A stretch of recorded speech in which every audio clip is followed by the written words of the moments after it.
Buenas tardes, hermanos. Estamos en Hebreos, hermanos. Estamos saboreando la epístola a los Hebreos. Y hoy vamos a estar considerando de la frase: Dios en estos postreros días nos ha hablado por el Hijo. Es decir, el Hijo como revelador del Padre.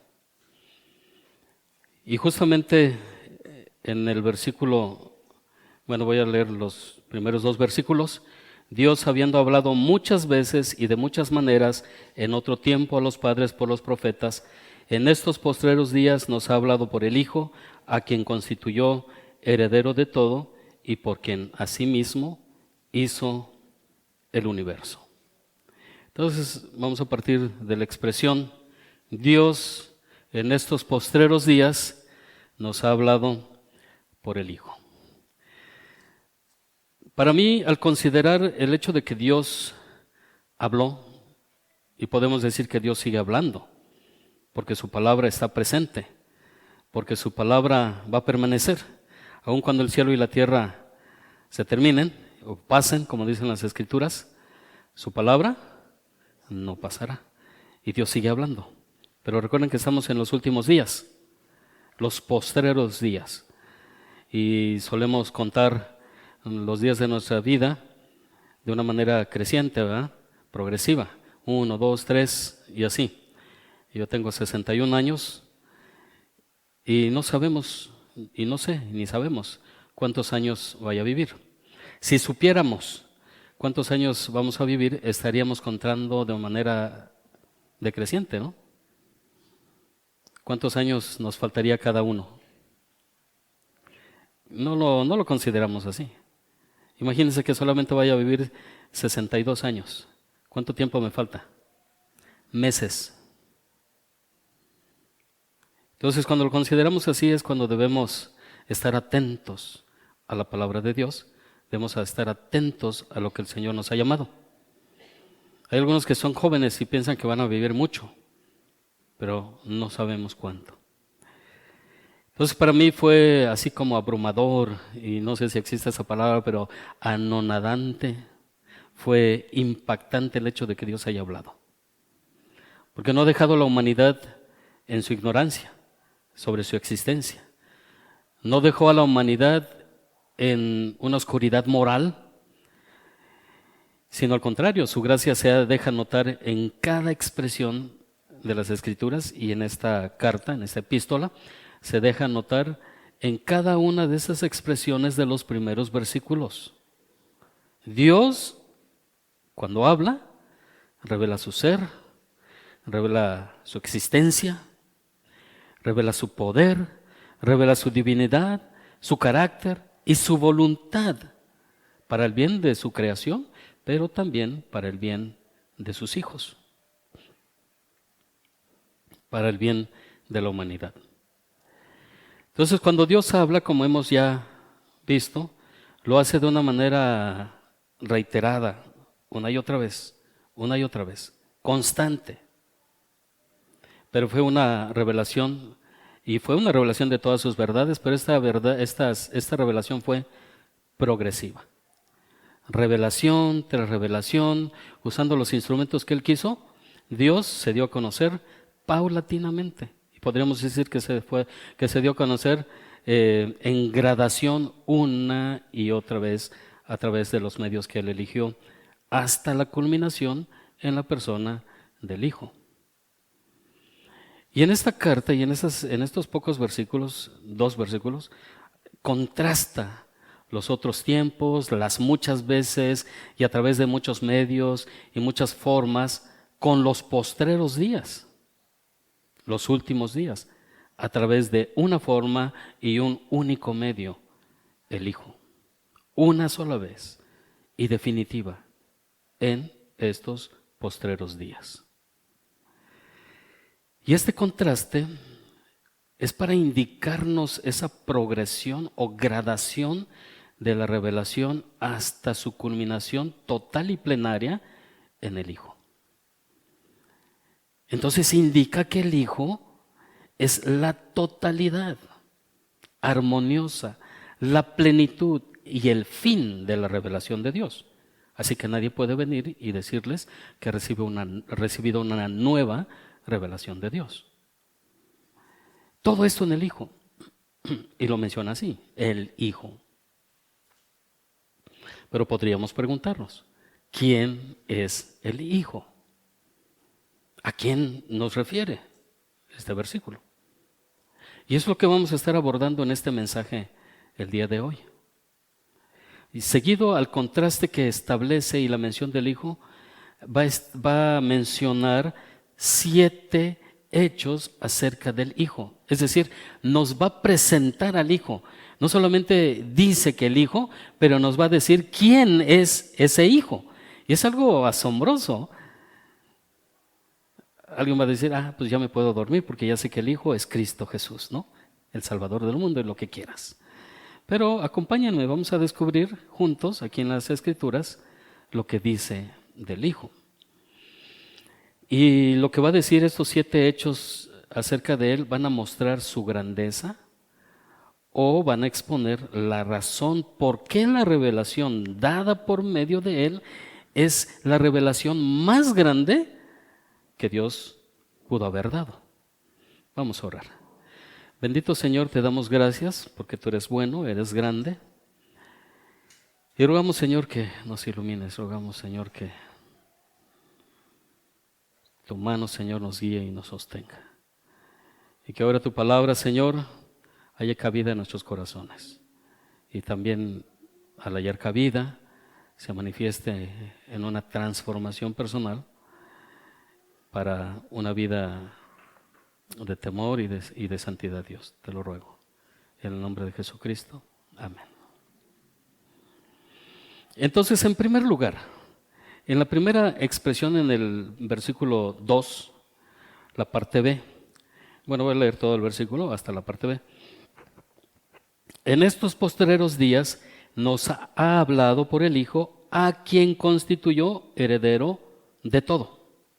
Entonces, de entrada, ya nos empieza a presentar al Hijo, indicando su superioridad en su oficio profético. Dice, a quien constituyó heredero de todo. Entonces podemos notar aquí que hay un contraste entre los profetas y el Hijo para transmitir esa revelación de Dios. ¿Por qué? Porque Él es el Hijo. Él es el Hijo. En el versículo 2 el énfasis recae ahí en esa palabra, Hijo. Y si hablamos en términos estrictos, solo hay un Hijo de Dios. ¿O no? Porque todos los demás son hijos, pero por una u otra razón, como por ejemplo, son hijos por creación, son hijos creados. Quienes sean, aún los ángeles. En Job 1:6 y 2:6 y 38:7 nos habla de los hijos de Dios. Esta escena en el cielo, mientras se desarrolla una escena tremenda en la tierra, presentando a Job, un varón justo y todo lo que dice de él, Dios diciendo eso de él, nos presenta también todo lo que poseía. En el cielo se desarrolla otra escena, donde dice que los hijos de Dios fueron a ver a Dios, y entre ellos, ¿quién iba? Satanás. Entonces todos ellos son hijos de Dios por creación, pero también hay hijos, otro tipo de hijos que son los adoptados. En Juan 1:12 nos dice, ¿no? Mas a todos los que le recibieron, a los que creen en su nombre, les dio potestad de ser hechos hijos de Dios. Y Romanos 8:14 nos dice que hemos sido adoptados como hijos suyos. Volviendo, en términos estrictos solamente hay un Hijo de Dios, un solo Hijo de Dios, y ese es Jesucristo. Y la frase con respecto al Hijo dice, a quien constituyó heredero de todo. Y esta es una expresión teológica fundamental, que significa que Dios el Padre, le ha otorgado todo al Hijo. ¿Qué le ha otorgado? Propiedad, autoridad, dominio absoluto sobre toda la creación. Entonces, esta frase entonces está hablando de la superioridad de Cristo, está hablando de su identidad divina y su papel central también en lo que va a mencionar después en el plan de redención. Por lo cual entonces la revelación de Dios a través de él significa que es la revelación más grande que Dios podría dar. A veces no lo tomamos así, es increíble. Y hay muchos grupos que se dicen ser cristianos que se basan su fe en revelaciones y visiones nuevas.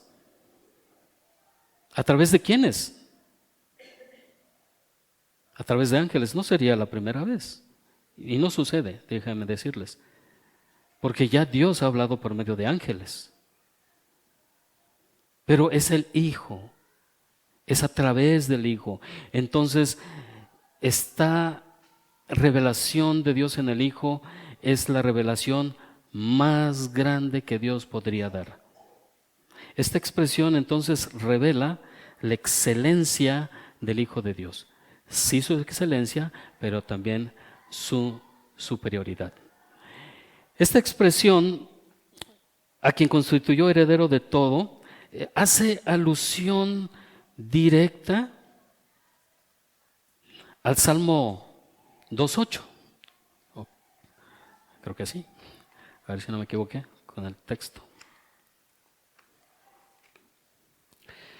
Pídeme y te daré por herencia las naciones y como posesión tuya los confines de la tierra.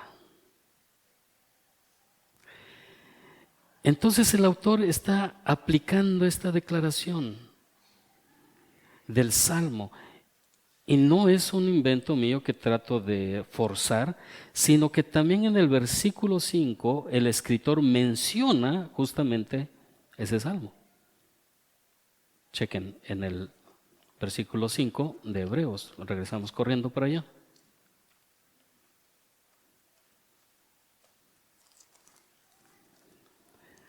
Porque ¿a cuál de los ángeles dijo Dios jamás? Mi hijo eres tú, yo te he engendrado hoy. Y otra vez, yo seré a él padre y él me será a mí por hijo.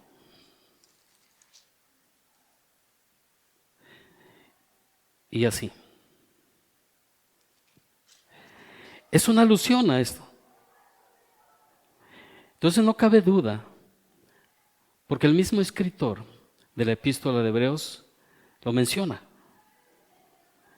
Y es que en el pensamiento del escritor, la herencia del Hijo no se limita a la tierra solamente, sino que está hablando del universo vasto, del universo mismo, y especialmente está hablando del mundo venidero. Esto se reafirma en los siguientes versículos. Del 5 en adelante, porque ¿a cuál de los ángeles dijo Dios jamás, mi hijo eres tú, yo te he engendrado hoy? Y otra vez, yo seré a él padre y él me será a mí por hijo. Y otra vez, cuando introduce el primogénito en el mundo, dice, adórenle los ángeles de Dios. Perdón, 2, estoy leyendo el 1, 2, 5 al 9. Porque no sujetó a los ángeles el mundo venidero, acerca del cual estamos hablando. Pero alguien testificó en cierto lugar diciendo, ¿qué es el hombre para que te acuerdes de él? ¿O el hijo del hombre para que le visites? Le hiciste un poco menor que los ángeles. Le coronaste de gloria y de honra y le pusiste sobre las obras de tus manos. Todo lo sujetaste bajo sus pies, porque en cuanto le sujetó todas las cosas, nada dejó que no sea sujeto a él. Pero todavía no vemos que todas las cosas le sean sujetas. Pero vemos a aquel que fue hecho un poco menor que los ángeles, a Jesús, coronado de gloria y de honra, a causa del padecimiento de la muerte, para que por la gracia de Dios gustase la muerte por todos. Fíjense. todo lo sujetaste bajo sus pies. Entonces, en estos versículos, Jesús, como el postrer Adán, el último Adán, tiene todas las cosas bajo sus pies. No nosotros, Cristo mismo. Por tanto, Jesús, como Hijo de Dios, es superior como revelador definitivo de Dios el Padre. Él manifiesta la naturaleza de Dios, Él manifiesta su carácter, Él manifiesta su voluntad a través de su vida, a través de sus acciones. Y esta revelación no es una revelación meramente instructiva, sino una manifestación directa, una manifestación personal que da a conocer al Padre y nos permite a nosotros, la humanidad, de conocerlo de manera íntima. Esta es una invitación para que nosotros le conozcamos de una manera íntima. Jesús es superior por la relación única que tiene con el Padre. ¿Hubo grandes profetas? Sí. Tal vez tengamos algún profeta predilecto, pero el Hijo, es superior a cualquiera de los profetas. Y todo lo que revela del Padre lo conoce de primera mano, porque tiene una conexión íntima con Él. Pero esta revelación que hace del Padre no es algo que ande derrochando como si fuera un sembrador de trigo. ¿Sí saben cómo se siembra el trigo? Yo nunca he sembrado trigo, pero he visto imágenes. Llevan su bolsa y arrojan la semilla. La van arrojando. ¿Así se siembra el maíz? No, ¿verdad? Haces un hoyito y le metes 3 semillas y ahí vas. Por lo que dice Mateo, vayamos a Mateo capítulo 11.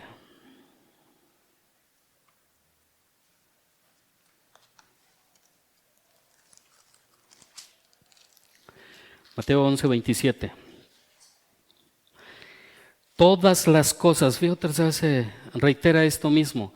Todas las cosas me fueron entregadas por mi Padre. Y nadie conoce al Hijo, sino el Padre. Ni el Padre, ni al Padre conoce a alguno, sino el Hijo. ¿Y qué más? Y aquel a quien el Hijo lo quiera revelar. Así que si tú conoces al Padre, has sido a través del Hijo y has sido por elección de Dios Padre, de Dios Hijo. Y si tú no has conocido íntimamente a Dios, es porque o no es el tiempo o porque no has sido elegido. Y entonces eso sí sería grave y sería trágico. Entonces lo único que puedes descubrir en tu corazón es rebeldía. Es menosprecio. Si no desprecio, menosprecio por las cosas santas, por la cristiandad y todo lo que ello envuelve. Yo le he dicho a algunas personas, ruégale a Dios. Ruégale de rodillas.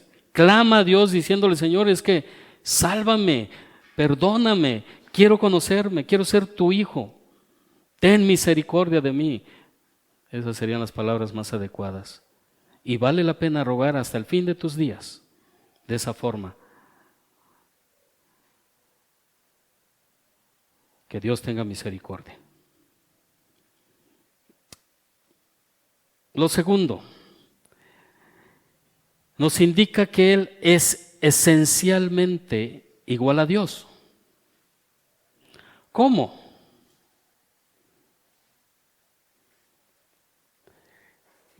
Varias formas. Una de ellas nos va a decir que es Dios, en la expresión, regresando ahí a Hebreos, el cual siendo el resplandor de su gloria y la imagen misma de su sustancia y quien sustenta todas las cosas con la palabra de su poder, hasta ahí. pero aquí también involucra sus obras. El versículo 2, a quien constituyó heredero de todo, ¿y qué más dice? Y por quien asimismo hizo el universo.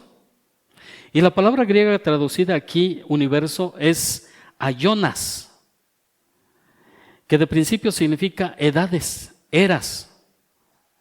Pero no podemos restringir el significado de esta palabra a edades, ni aquí ni en otro versículo que lo vuelva a mencionar. Vayamos al capítulo 11, versículo 3. Por la fe entendemos haber sido constituido el ¿qué? El aionas, el universo, por la palabra de Dios.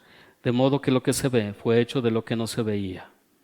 Es increíble que pueda decir, entendemos haber sido constituido las edades. Se traduce como universo.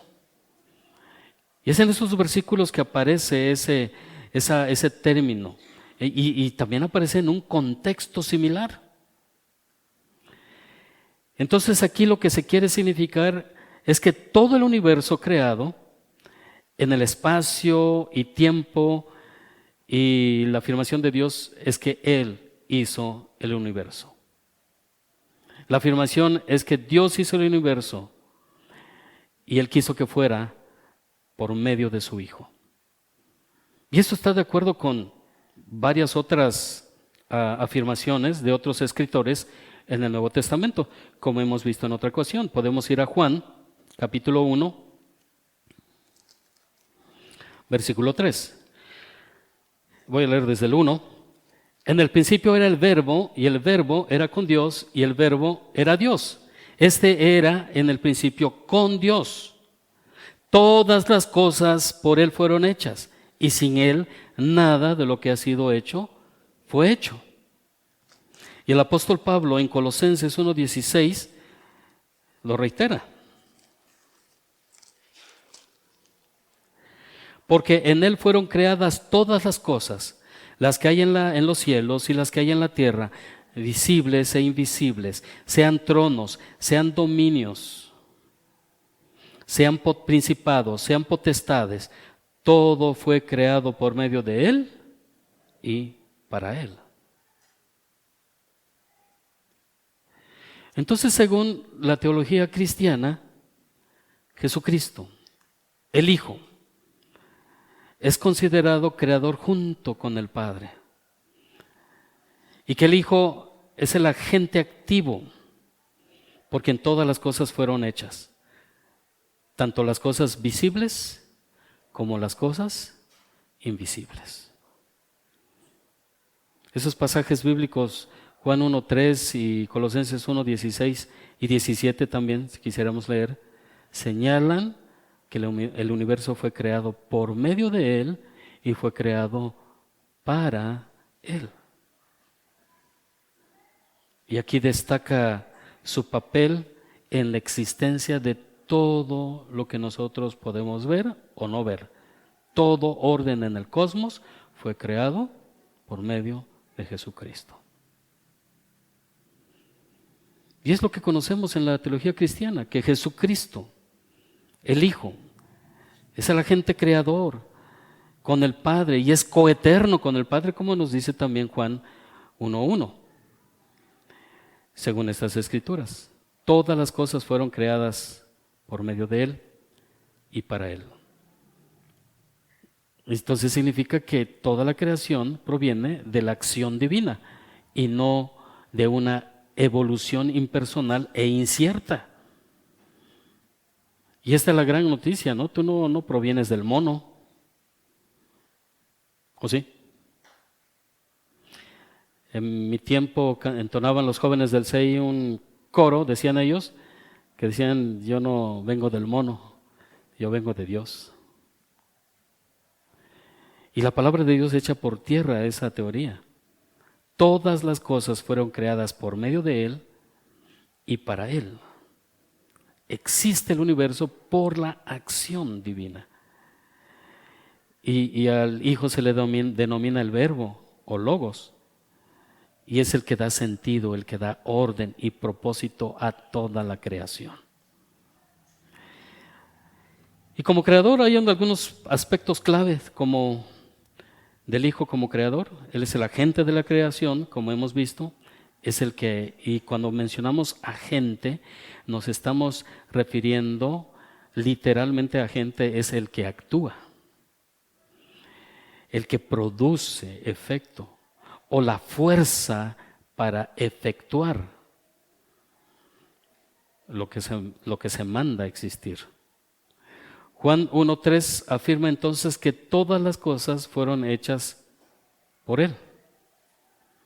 Entonces posiciona a Jesucristo como el instrumento activo de Dios en la formación de todo el universo. Nos habla también de su preexistencia y de su soberanía, porque no pudo haber existido el universo primero y después Él. Si Él es el agente creador, Él tuvo que existir antes que la creación misma. Y por eso Juan dice que en el principio era el Verbo. Y el Verbo era con Dios. Y el Verbo era Dios. Y es una frase hermosa, si lo analizáramos. Es decir, en el principio ya estaba el Verbo. Y el Verbo estaba cara a cara con Dios, en igualdad.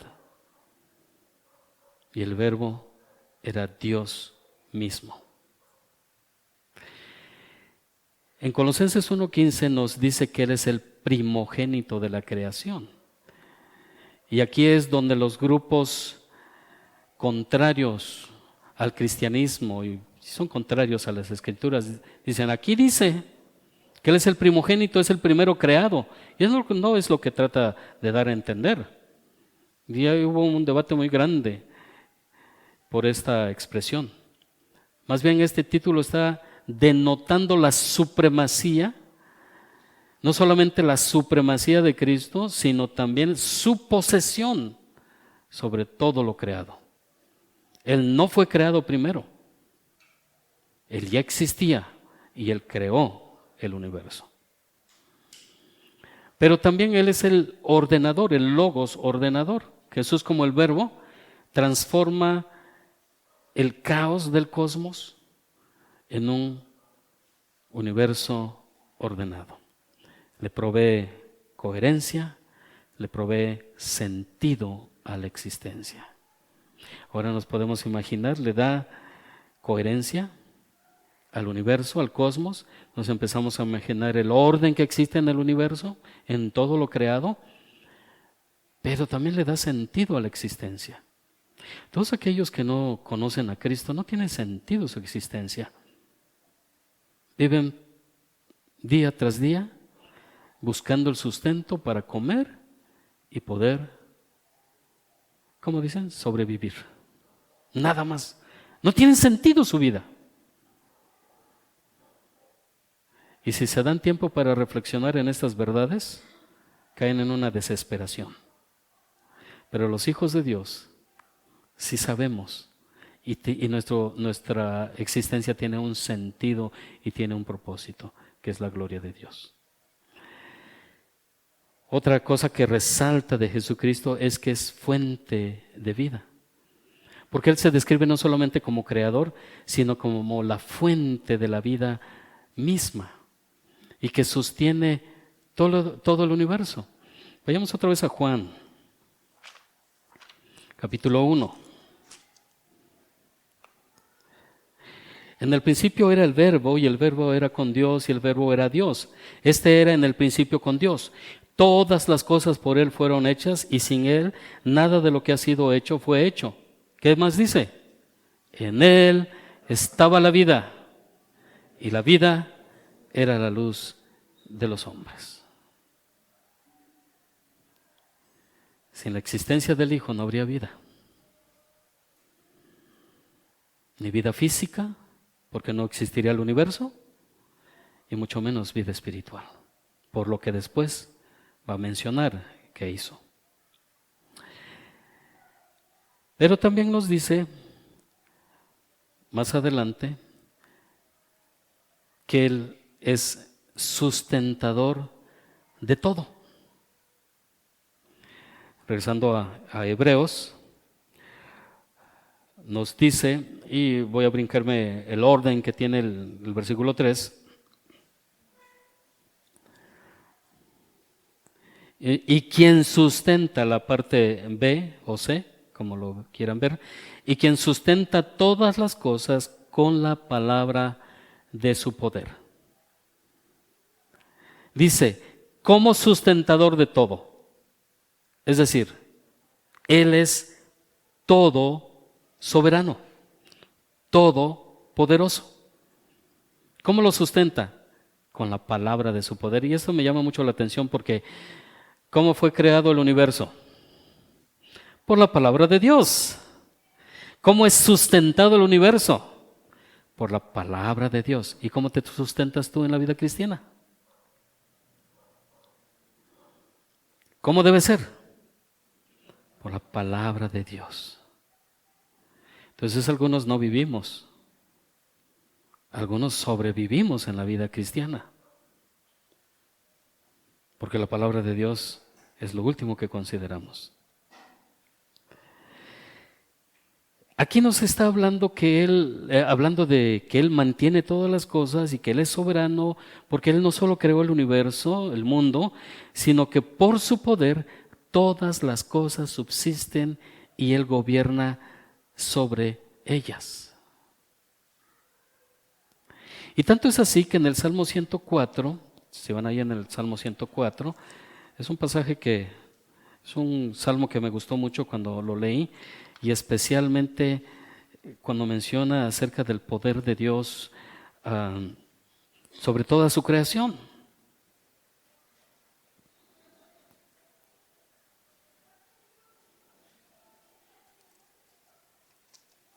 Fíjense cómo dice: bendice alma mía a Jehová.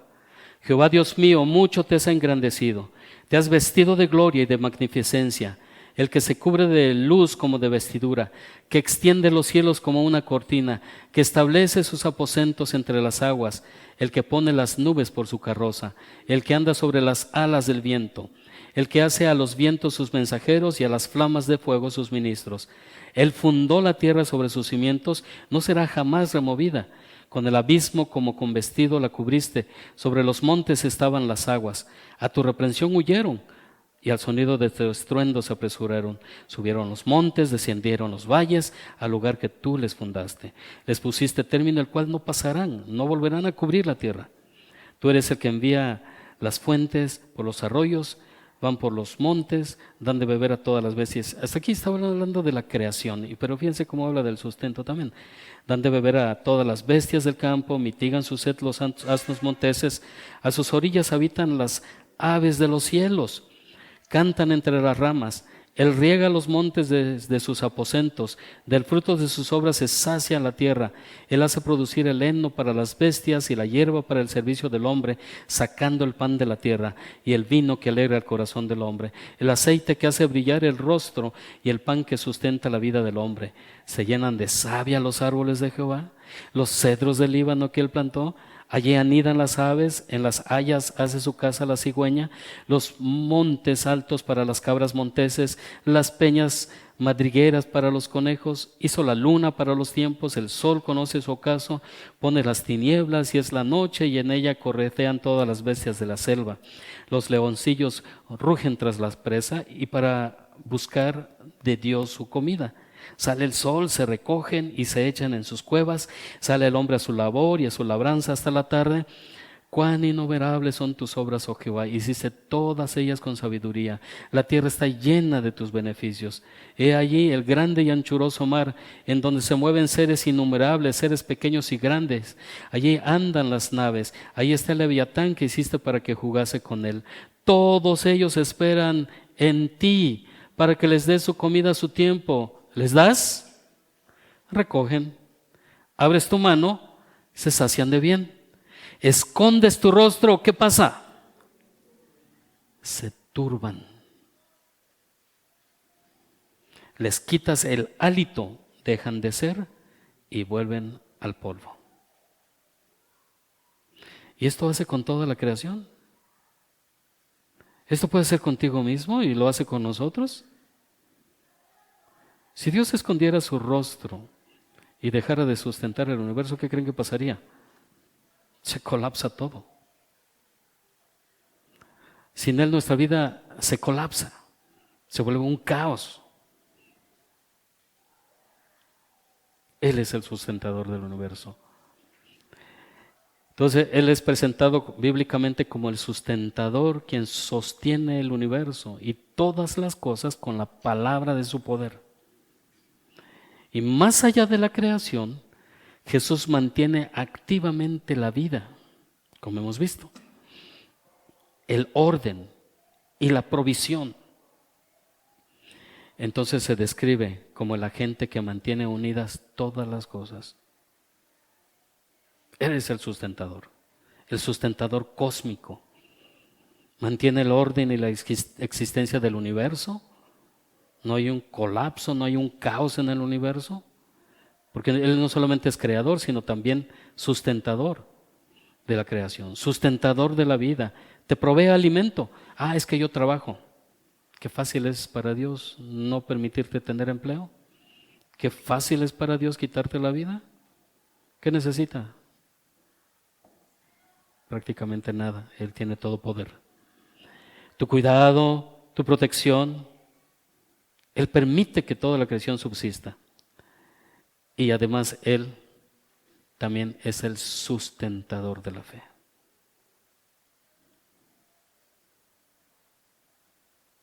Entonces no es la cantidad de fe que tú tengas, que tantas ganas le hayas echado, sino que es el que sustenta la fe.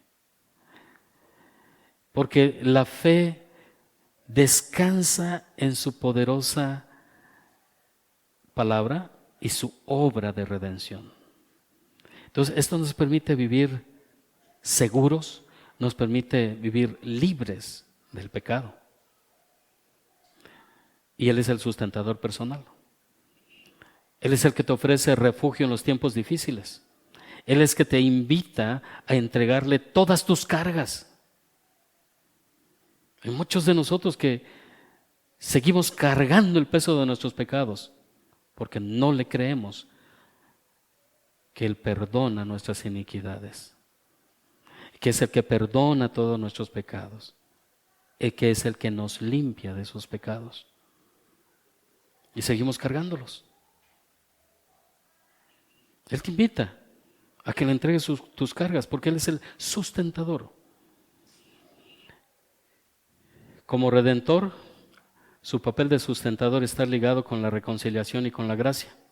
Y Él es la fuente que mantiene la vida, la fe y la vida de todos los creyentes.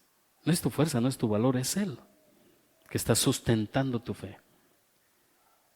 Tercero, indica que es Dios mismo. Versículo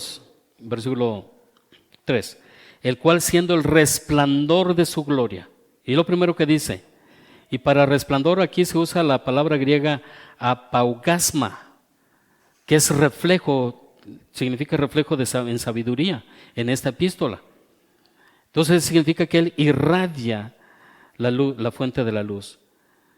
Y es semejante a lo que dice el apóstol Juan, que eres el logos en relación con Dios.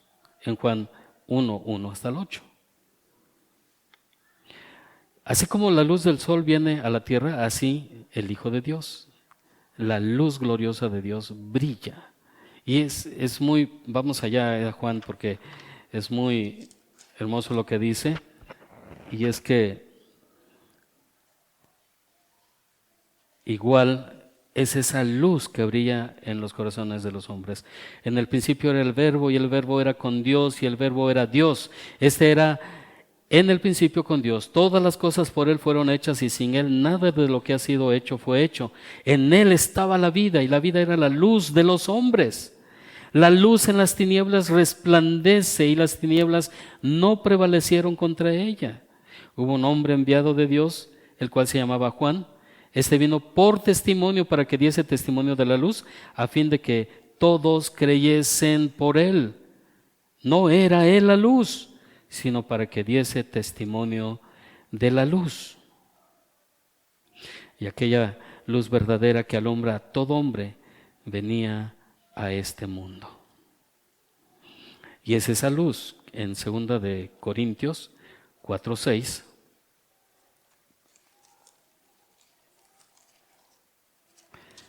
Es la que alumbra en los corazones. Porque Dios, que mandó que de las tinieblas resplandeciese la luz, es el que resplandeció en nuestros corazones para iluminación del conocimiento de ¿qué? De la gloria de Dios en la faz de Jesucristo. Si tú puedes ver, es por Jesucristo. Y es lo que nos está diciendo el 1:3. Describe a Jesucristo como la manifestación visible, la manifestación perfecta de la naturaleza divina de Dios. Porque nos dice la Biblia que a Dios nadie le ha visto jamás. Pero es el Hijo quien lo ha dado a conocer. Lo que dice el mismo pasaje en Juan. Y aquel verbo fue hecho carne, versículo 14, y habitó entre nosotros y vimos su gloria, gloria como del unigénito del Padre, lleno de gracia y de verdad. Versículo 18. A Dios nadie le vio jamás. El unigénito Hijo que está en el seno del Padre, Él le ha dado a conocer. Y si seguimos en el 14 de Juan. Felipe le dijo, versículo 8, Señor, muéstranos al Padre y nos basta. Jesús le dijo, ¿tanto tiempo hace que estoy con vosotros y no me has conocido, Felipe? El que me ha visto a mí, ha visto al Padre. ¿Cómo pues dices tú, muéstranos al Padre? ¿No crees que yo soy en el Padre y el Padre en mí? Las palabras que yo os hablo no las hablo por mi propia cuenta, sino que el Padre que mora en mí, Él hace las obras. Creedme que yo soy en el Padre y el Padre en mí. De otra manera, creedme por las mismas obras. Él es la imagen fiel de Dios, quien sostiene el universo, el que logró, como va a mencionar después, la purificación de los pecados. Y agrega en Hebreos, y la imagen misma de su sustancia. Y la palabra que se usa aquí en el griego es la palabra carácter, o carácter en el griego. Y eso significa marca. Eso significa una señal impresa. Y el resumen etimológico es el carácter, que es lo que queda grabado en la personalidad de alguien y lo diferencia de los demás. Entonces, cada uno de nosotros nos diferenciamos, tenemos nuestra propia marca, pero Cristo tiene una marca particular. ¿Cuál es esa marca?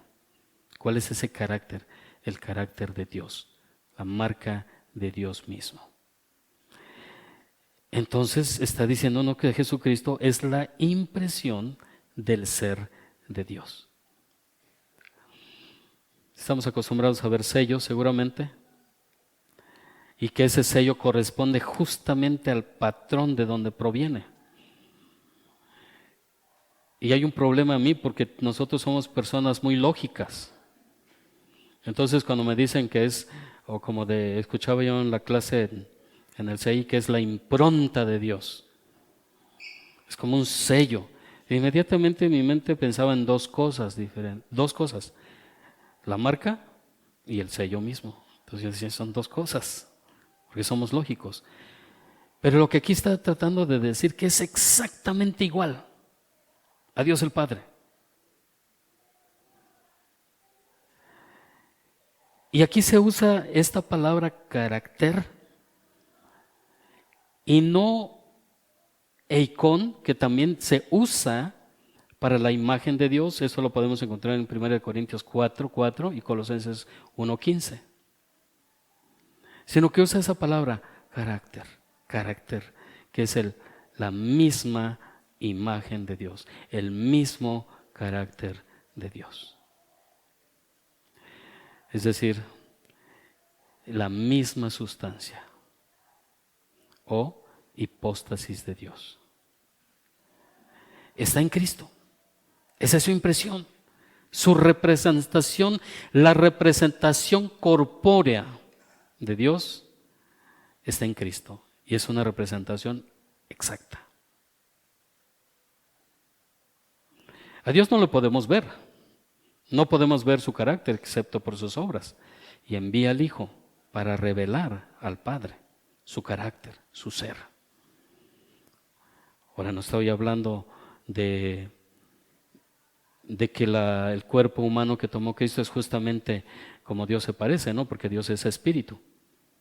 Pero cuando Él permitió que Cristo Jesús tomara forma corpórea, también había planeado que todo lo que Él es se revelara en esa persona, la persona de Cristo. Lo que Dios es esencialmente se hace y se hizo manifiesto en Cristo Jesús. Entonces, ver a Cristo es como ver al Padre. Es igual, como ya leímos, o más bien ya leí. Entonces hay puntos claves de esa afirmación. Que el Hijo es la representación exacta, no solamente refleja a Dios, sino que es la imagen misma de su ser. Es la expresión exacta de la naturaleza de Dios. Tiene naturaleza divina. Al igual que la luz es inseparable del resplandor, esta frase también apoya la divinidad de Cristo en igualdad con el Padre. En obra y poder también. Después de revelar la gloria de Dios y purificar los pecados, dice, y nos vamos a ver, que se sentó a la diestra de la majestad. Es igual, en obra y poder. Y además que es sustentador del universo. Es la imagen misma de la sustancia, la expresión exacta de la naturaleza de Dios. Lo que significa que el Hijo es la revelación perfecta, completa y divina de Dios el Padre. Entonces, esta frase está indicando que Jesucristo no solamente representa a Dios, sino que comparte su misma esencia, comparte su carácter, su gloria, siendo Dios mismo en forma humana. Esta doctrina entonces establece la superioridad de Jesús. Ya vimos que como heredero es superior a los profetas. Como hijo de Dios, como imagen de Dios, como sustancia de Dios, establece la superioridad de Jesús sobre los ángeles y sobre cualquier otra criatura. Porque Él es un ser divino. Tiene un papel único como heredero y como creador del universo. De hecho, en Hebreos nos va a decir en el versículo 4, hecho, así categóricamente va a decir, hecho tanto superior a los ángeles, por cuanto heredó más excelente nombre que ellos. ¿Y cuál es ese nombre excelente? Él es el Hijo. Él es el Hijo. Cuarto, indicando su obra redentora, nos dice el versículo, habiendo efectuado la purificación de nuestros pecados por medio de sí mismo. Entonces aquí pasamos de esas funciones cósmicas del Hijo de Dios a sus relaciones personales con la humanidad, a su obra y oficio como sacerdote de su pueblo. Y que más adelante a través de toda la epístola vamos a estar viendo esa obra sumo sacerdotal de Cristo Jesús. Y toda esa epístola va a estar, o gran parte de la epístola, va a elaborar esta verdad. Ahí vamos a estar viendo cómo se va a desarrollar, cómo se va a manifestar la eficacia de su obra, que fue hecha una sola vez y para siempre, como nos dice en el versículo 2 del capítulo 10, si van allá conmigo. Capítulo 10, versículo 12.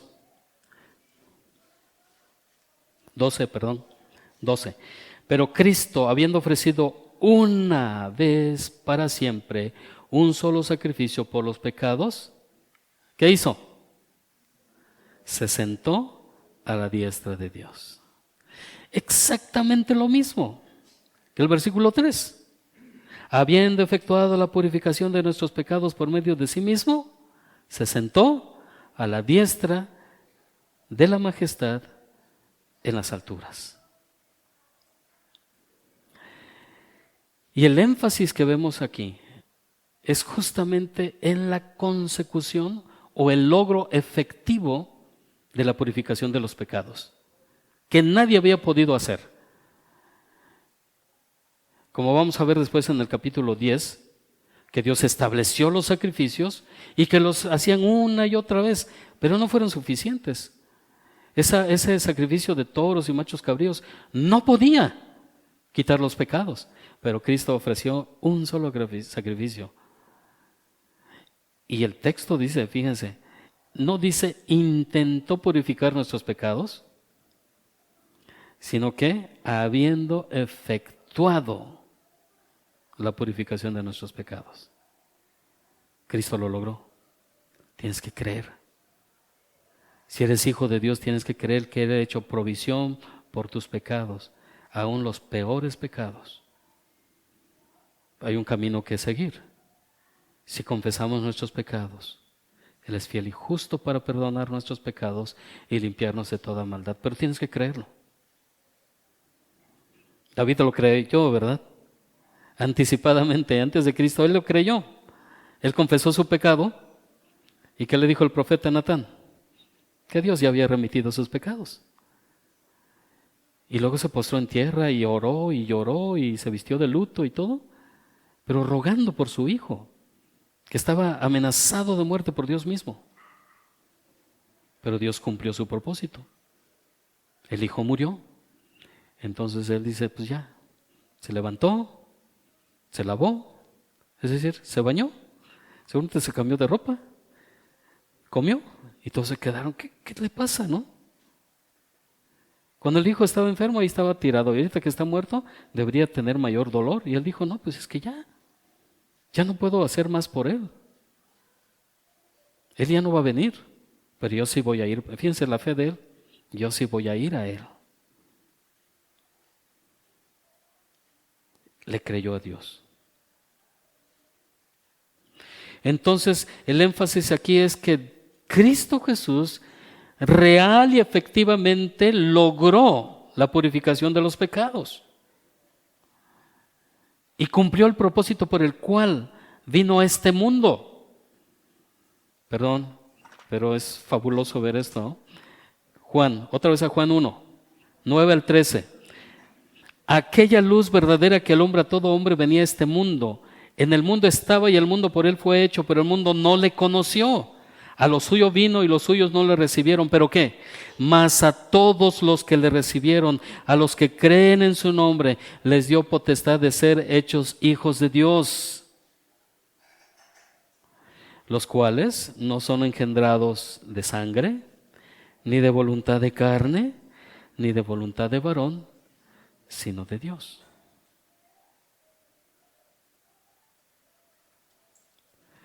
El propósito de Él fue venir y, como dice aquí el texto, purificar los pecados, adoptarnos como hijos suyos. Y Él lo cumplió y Él lo cumple efectivamente.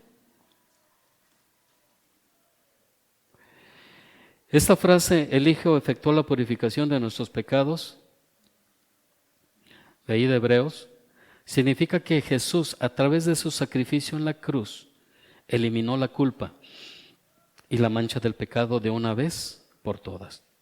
Y después de consumar esa obra, se sentó a la diestra de Dios, indicando que la redención fue completa, fue definitiva. Y se contrasta su superioridad, que también se va a notar en la epístola, con los sacerdotes y con el sumo sacerdote del orden de Aarón. Porque todos los sacerdotes efectuaban una y otra vez los sacrificios. Y cuando se presentaban delante de Dios con la sangre del macho cabrío, ellos estaban de pie. ¿Qué nos dice de Cristo? Que cuando efectuó la purificación de nuestros pecados, se sentó, indicando, pues ya todo lo que debió haberse hecho por los pecados, por la humanidad, está hecho.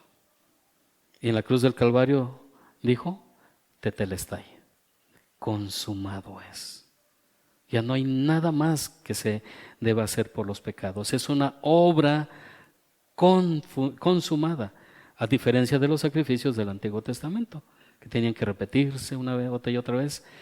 La purificación que hizo Cristo Jesús como Hijo fue una acción única y logró el perdón absoluto de todos aquellos que depositan su fe en Él. Y lo interesante aquí es que purificar no solamente significa cubrir los pecados, sino que lava al pecador y elimina los pecados, borra la mancha de los pecados. Primera de Juan 1:9 dice, ¿no? Si confesamos nuestros pecados, Él es fiel y justo para perdonar nuestros pecados. ¿Y qué más dice? Limpiarnos de toda maldad. En resumen, la purificación efectuada por el Hijo en la cruz es la base del perdón cristiano y que garantiza una limpieza completa y una nueva posición delante de Dios. Entonces hay un ofrecimiento tremendo de parte de Dios en Cristo Jesús. Y después, en mi punto número 5, menciona la séptima cosa acerca del Hijo, indicando su majestad e intercesión. Se sentó a la diestra de la majestad en las alturas. Y aquí dice a la diestra de la majestad. Y la majestad es una perífrasis de Dios. Y suena una palabra muy dominguera, estamos en domingo. Perífrasis es una estructura gramatical que utiliza varias palabras para expresar una idea que podría decirse con menos. ¿Cómo pudo haber dicho ahí en Hebreos? Y es que lo mencionó en otro pasaje que hemos leído. Habiendo efectuado la purificación de nuestros pecados por medio de sí mismo, se sentó a la diestra de Dios. ¿Y ahí? Sencillo, ¿no? Pero lo enriquece diciendo, se sentó a la diestra de la majestad en las alturas. Y esta es una de las afirmaciones más antiguas de la fe. Desde la antigüedad hasta la aplicación que Jesús hace a sí mismo de esa fe. Y se menciona en los profetas. Los profetas lo mencionan. En el Salmo 110. Y que se refiere también en el versículo 10 del capítulo 1. Fíjense cómo dice. Y tú, oh Señor, en el principio fundaste la tierra y los cielos son obra de tus manos. Versículo 8. Mas del Hijo dice, tu trono, oh Dios. Cetro de equidad es el cetro de tu reino. Jesucristo hace esa aplicación a sí mismo. Y nos dice el pasaje, se sentó a la diestra de la majestad. Y la diestra de Dios, esto no significa que Dios tuviera su derecha y su izquierda, ¿no? Sino que es una expresión que denota, que manifiesta, que expresa la supremacía de Cristo Jesús. No dice en el versículo 4, hecho tanto superior a los ángeles. Y la palabra que usa aquí en el griego se va a repetir en varias ocasiones en esta epístola. Que bueno, en nuestra versión dice hecho tanto superior. La traducción de la palabra griega sería mejor, hecho tanto mejor que los ángeles, y lo va a mencionar. O como dicen en inglés, ¿no? Más mejor. En nuestro español no se puede, entonces decimos superior. Pero es más mejor a los ángeles. Y bueno, el apóstol Pablo en Efesios capítulo 4 nos habla de la exaltación de Cristo también. 4:10. El que descendió es el mismo también que subió por encima de todos los cielos para llenarlo todo. Y en el pasaje que leímos al principio con el hermano Eber, en el capítulo 2 de Filipenses, que también expresa casi lo mismo que Hebreos, que Dios se hizo hombre, se hizo obediente hasta la muerte y muerte de cruz, que no consideró el ser igual a Dios como cosa que aferrarse. Y dice en el 9, por lo cual Dios también le exaltó hasta lo sumo y le dio un nombre que es sobre todo nombre, para que en el nombre de Jesús se doble toda rodilla de los que están en los cielos y en la tierra y debajo de la tierra, y toda lengua confiese que Jesús es el Señor, para gloria de Dios Padre. Esta es la voluntad de Dios, que todo mundo y toda la creación confiese a Jesucristo, para gloria de Dios Padre. Y son ecos del Salmo 110.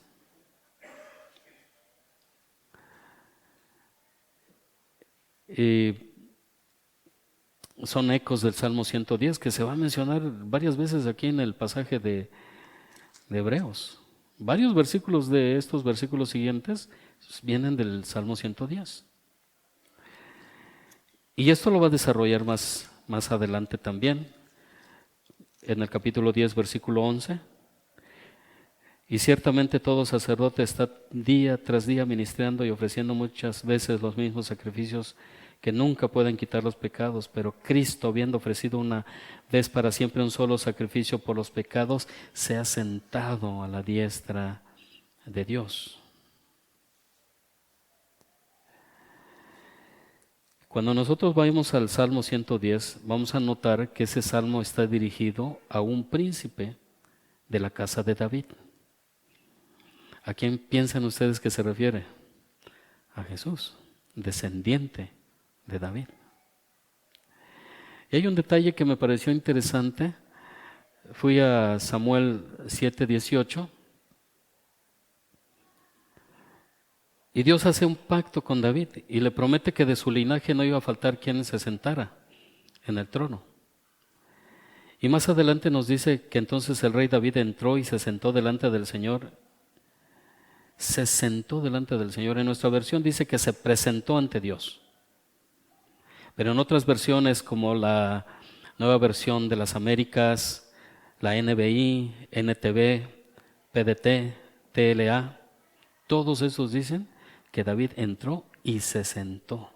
A mí me pareció muy interesante. Este sentarse es una posición de autoridad. Vemos aquí al Señor en una posición de majestad y podríamos decir, según la teología sistemática, en su oficio de rey y también como mediador. Al terminar la purificación se sentó a la diestra de los pecados, se sentó a la diestra de la majestad en las alturas, es decir, con Dios, Padre. Y eso demuestra su superioridad y la finalización de su obra. Así como Dios finalizó su revelación en Cristo, Cristo Jesús finaliza también su obra de redención. Él es el sustentador del universo. En conclusión, tanto por la grandeza del Hijo de Dios, que recibe 7 afirmaciones, y aunque no esté expresamente enfatizado, podemos notar que tiene todo el poder y todas las cualidades para ser el mediador entre Dios y los hombres. Entonces dejen de rezar que la Virgen es mediadora. ¿Oyeron? O que la Torre de Marfil ruegue por ustedes. No va a pasar nada.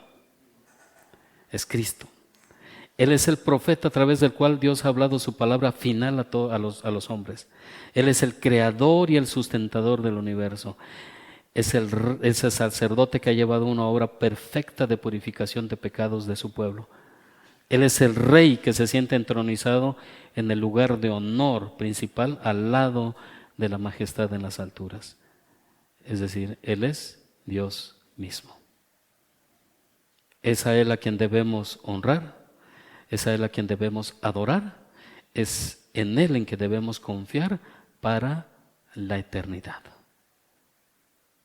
Es decir, a Él debemos oír.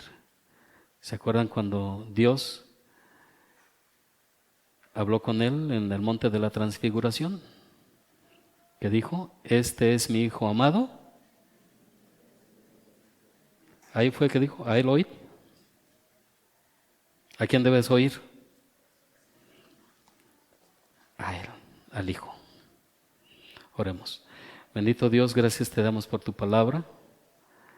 Gracias, Señor, por revelarnos tu persona a través del Hijo, tus propósitos y tu gracia eterna.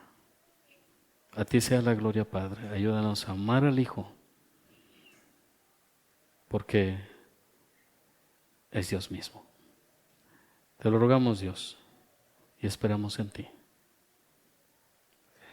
Gracias, Padre. Señor, y en este momento queremos recordar a nuestros hermanos que están viajando, a los jóvenes de nuestra iglesia. Rogamos una vez más por ellos, que tú les traigas con bien. Que les guardes, Señor, de peligro en la carretera y también de la maldad del mundo, Dios. Padre Celestial, rogamos por cada joven que también ha partido a su lugar de origen, Dios, que les guardes, a los hermanos de la zona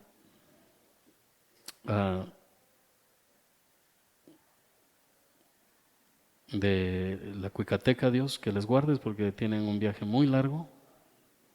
Bendíceles, Dios, y provéeles y guárdales, Dios, te lo suplico. También te rogamos por la hermana Nieves, Señor, que estés con ella y que le consueles, que le fortalezcas y que entienda que en ti hay poder, Señor, para ayudarnos a salir de cualquier situación. Pero sí rogamos que le des sabiduría, Señor, en las maneras en que se conduce, en las maneras en que toma decisiones, Padre. Ayúdale a Dios, te lo suplicamos. Oramos por nuestros hermanos y te damos gracias por este tiempo en el nombre de Jesucristo. Amén.